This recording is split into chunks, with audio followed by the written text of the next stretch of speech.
If I tweeted a complaint to a company and they replied with a pornographic picture, I would probably become a customer for life.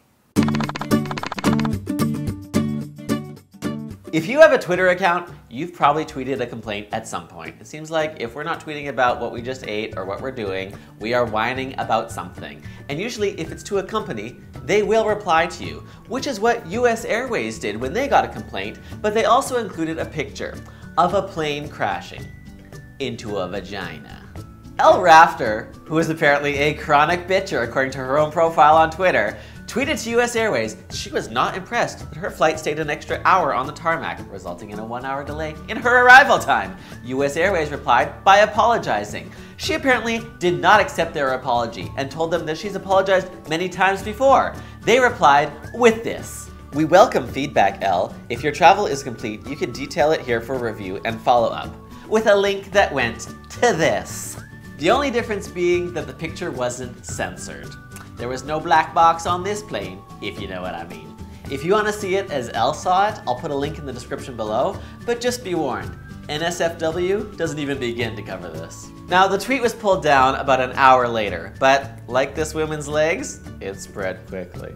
US Airways has admitted to the tweet and apologized and say they are investigating the matter. What I think actually happened was that representative who shared it publicly wanted to share it privately to just one person and accidentally included it in that tweet. They probably had it copied and then they were busy doing their little reply to this person and meant to paste the regular link for feedback and accidentally pasted this. And boom, out it went to the rest of the world. Because that photo was apparently tweeted to US Airways earlier in the day. So that would make sense to me that that's how the representative came upon it, found it. Or maybe I'm wrong and someone at the airline really just wanted to tell this complainer where to go. Maybe it was their last day at work and they figured, F it, I will tell you where to lodge your complaint. Either way, it's pretty hilarious. Although I do feel bad if someone got fired over this, if it was a legitimate mistake. Because I can just imagine the feeling they had the moment they realized what they did.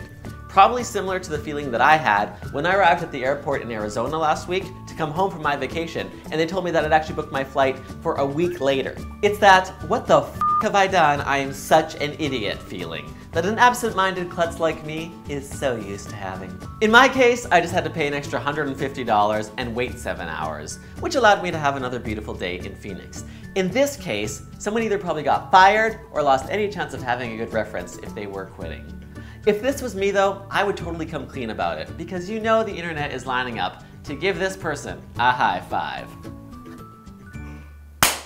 Speaking of high fives, my brother and I had a competition to see who could get the most of them from strangers on the street. So if you want to check that out, click over here now or on the link in the description below. And if you're new to my videos, make sure you subscribe because I put up 3 sassy ones every week. So I'll see you in a couple days with another one. Toodles!